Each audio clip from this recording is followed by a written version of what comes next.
It was the start of the weekend, amateur night. Her table was crowded with conventioneers, rich kids flashing platinum chips, a pair of soldiers on leave, honeymooners nuzzling between drinks, nervous first-timers laying down their bets with trembling fingers. Nat shuffled the cards and dealt the next hand.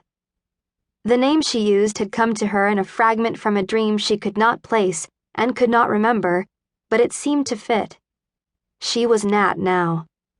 Familiar with numbers and cards, she had easily landed a job as a blackjack dealer at the Loss, what everyone called the Win since the Big Freeze. Some days she could pretend that was all she was, just another Vegas dreamer trying to make ends meet, hoping to get lucky on a bet. She could pretend that she had never run, that she had never stepped out of that window, although fall wasn't the right word. She had glided, flying through the air as if she had wings. Nat had landed hard in a snowbank, disarming the perimeter guards who had surrounded her, stealing a heat vest to keep herself warm. She followed the lights of the strip, and once she arrived in the city, it was easy enough to trade in the vest for lenses to hide her eyes, allowing her to find work in the nearest casino. New Vegas had lived up to her hopes. While the rest of the country chafed under martial law, the western frontier town was the same as it ever was, the place where the rules were often bent and where the world came to play.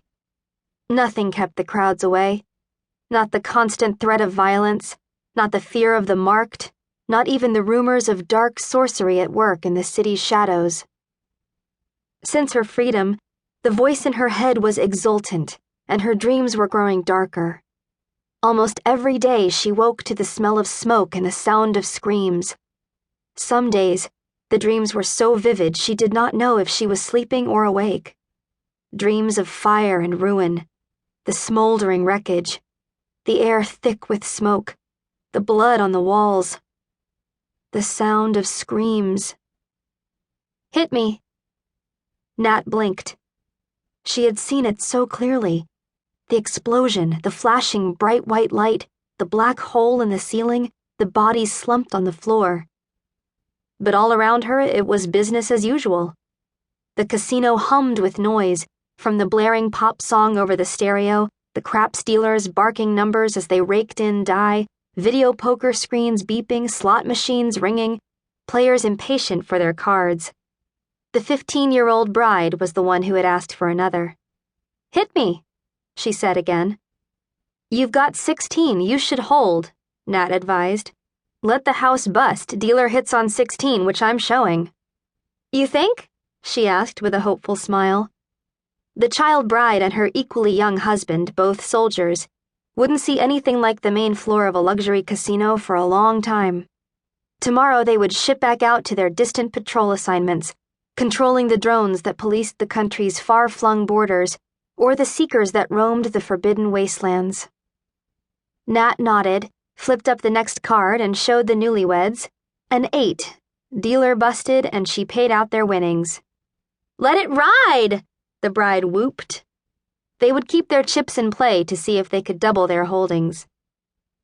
It was a terrible idea, but Nat couldn't dissuade them. She dealt the next round. "Good luck," she said, giving them the usual Vegas blessing before she showed them her cards. She was sighing. 21, the house always wins, there goes their wedding bonus, when the first bomb exploded. One moment she was collecting chips, and the next she was thrown against the wall. Nat blinked. Her head buzzed and her ears rang, but at least she was still in one piece. She knew to take it slow, gingerly wiggling fingers and toes to see if everything still worked, the tears in her eyes washing away the soot. Her lenses hurt. They felt stuck, heavy and itchy, but she kept them on just to be safe. So her dream had been real after all. "Drow bomb," she heard people mutter, people who had never seen a drow, let alone a sylph, in their lives. Ice trash. Monsters. Nat picked herself up, trying to orient herself in the chaos of the broken casino.